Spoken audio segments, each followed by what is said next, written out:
All right. So next up, everyone, Kasey Pierce is a Stoic columnist, a content editor for Donald Robertson's Verissimus, The Stoic Philosophy of Marcus Aurelius, that amazing graphic novel that you've been seeing around on the socials if you don't already have a copy.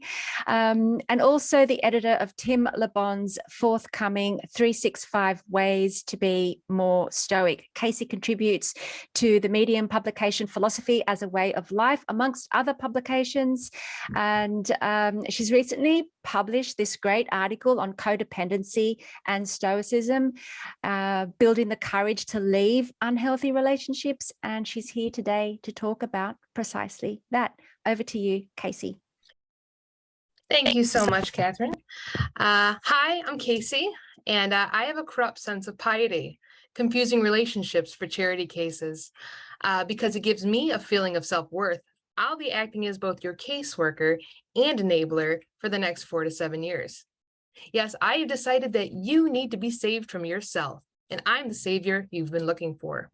And when this is all over, I'll resent you for half a decade's worth of emotional unfulfillment, even though it was me who refused to leave because I, quote, didn't want to hurt you, and made you ultimately worse off because I did not have the skill set to treat someone with mental illness.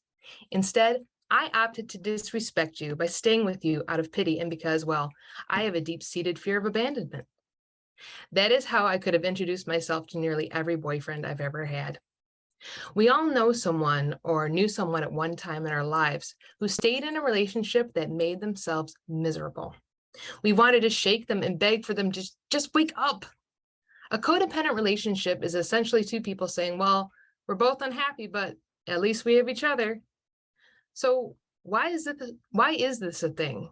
Codependency is a dysfunctional and common relationship model. At the risk of sounding like the elder millennial that I am, yes, it is often linked to our upbringings. Children who are raised to believe that their feelings are not significant and ought to put them last end up feeling emotionally responsible for everyone else later in life. And this isn't just limited to romantic relationships either, but in friendships and even the workplace, exhausting themselves to make sure the other person has their emotional needs met at the expense of their own. Although it's hard to measure, some recent studies actually say that over 90% of Americans demonstrate codependent behavior. I'm sure it would be mind-blowing if they did a study that were done on an international scale. Stoics, of course, know that it's not events that disturb us, but our judgments about them. Epictetus, in regards to feeling emotionally responsible for everyone else, says also that the grief of another person belongs to them, that person. Whatever has happened, we should offer sympathy and compassion, but not to the extent that their grieving becomes our own, because that helps no one. But for some reason, many of us feel that that's what love is, because if they're not okay, you're not okay. That isn't love, however. That's self-inflicted pain because it fits your corrupt narrative that love is a struggle, a fight, something that needs to be achieved. A lot of codependents are overachievers and thus subconsciously seek out people they can be a hero to because it makes them feel validated. These people we seek out are often people that have depression because we think we can help them, even though we're not mental health professionals. In fact, we feed the depression because our unnatural level of emotional support often keeps them from seeking professional help, because it robs them of their goal to find lasting happiness instead of your temporarily pacifying acts and words. According to CBT therapist Tim LeBon, who will be on the panel after the break, says that a codependent relationship consists of a giver and a taker, and asks how many of these boxes we would check if we were to see if we were giving inappropriately in a relationship. I try to save my partner from themselves. I don't look after my own needs properly. My friends tell me that the relationship is really bad for me, but I'm finding it difficult to leave. Despite repeated failed attempts to leave, I keep trying, or to help them, I keep trying. I keep planning to leave the relationship, but not going through with it. A codependent would probably answer yes to most of these questions. Epictetus touches on why sacrificing our mental serenity to make someone else feel better couldn't be further from living in accordance with nature in his discourses. You are not born to be humiliated along with others, nor to share in their misfortunes, but to share in their good fortune. If, however, the person is unfortunate, remember that his misfortune concerns himself. For God made all mankind to be happy and to be serene. In fact, this thinking and behavior is so out of accordance with nature, so unnatural, that the reason why most people don't leave after years of being in this sort of relationship is because they have made their partner emotionally and psychologically dependent on them, making them a dependent. And so now the partner feels as if all their value falls on them, and so they lose all intrinsic worth. In other words, you're making them worse off by trying to take care of someone in an emotional, unstable way. CBT therapist Scott Waltman says that we often don't leave codependent relationships because we already know our partner is going to be devastated because we've made ourselves emotionally responsible for that person, which is incredibly unnatural, and has now made the partner psychologically dependent on that level of emotional care, very much like drugs. He says, imagine a person feeding an animal that would typically find its own food.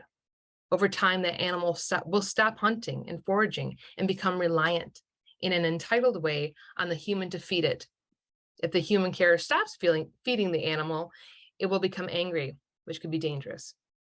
It's fear of the fallout that often keeps people from leaving. The challenge is that the longer the person stays, the more severe the fallout becomes. So how do Stoics find the courage to leave toxic relationships such as this, in which they're only staying because they don't want to hurt the other person or have an irrational fear that they'll be alone forever?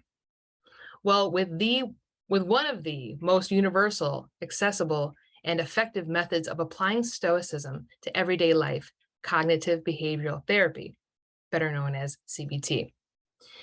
Number one, the view from above. Most of the time, we accept our initial impressions. We prevent ourselves from taking action due to the fear and pain that comes from envisioning our partner brokenhearted. We must remember that just because we feel a certain way, it doesn't make it true. Some days I wish I had those words tattooed on my forehead backwards so I could be reminded of them every morning when I look in the mirror. Epictetus reminds us, practice then from the very beginning to say to every rough impression, you are an impression and not at all what you appear to be.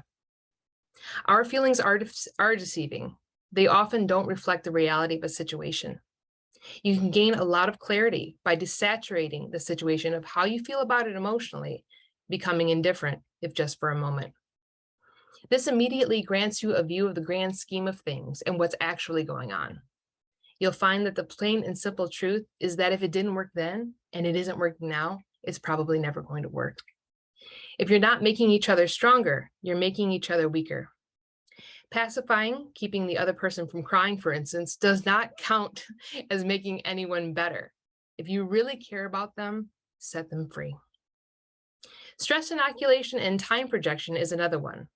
Embrace being uncomfortable, and feeling uncomfortable will lose its power over you.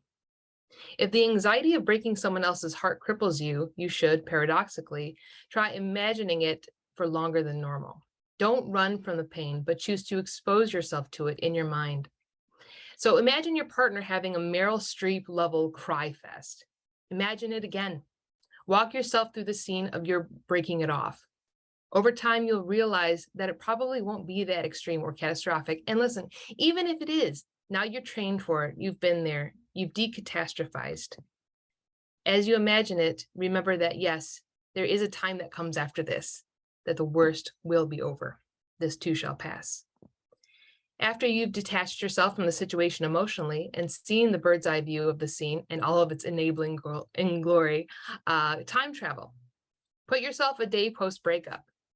You will feel sad, but there will be some undeniable relief there. You were living in uncertainty, scared of the breakup, but now all is certain.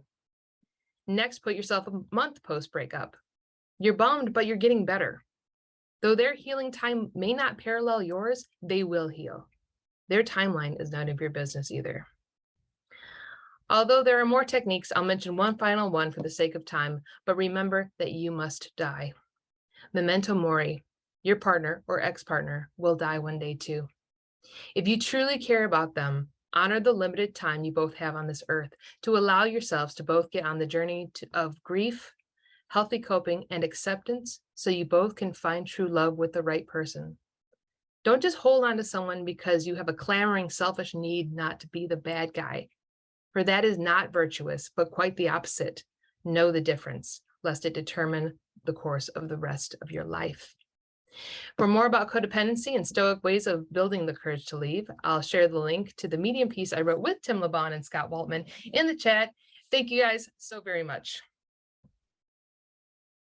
Thank you, Kasey. That was so powerful. And I know it takes a lot of courage for you to share that here as well and to write that article with Tim and Scott. So thank you for bringing that out for the Stoic community to talk about. That was an amazing talk. I know the audience is really appreciative. I see lots of comments here about how much courage that takes as well. So thank you to Kasey Pierce. Yeah, thank you guys. Thank you so much for having me. You guys work very hard. Just jump in and I look forward to.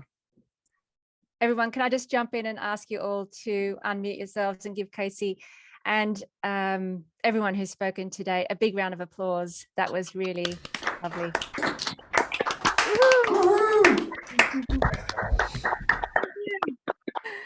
Thanks, everyone. That's great to hear that. Brittany, I think it's time for a break. Should we take a break? All right, everyone, we're going to take a 10-minute break. Have a nice stretch, grab a snack, and we'll see you back here in just 10 minutes.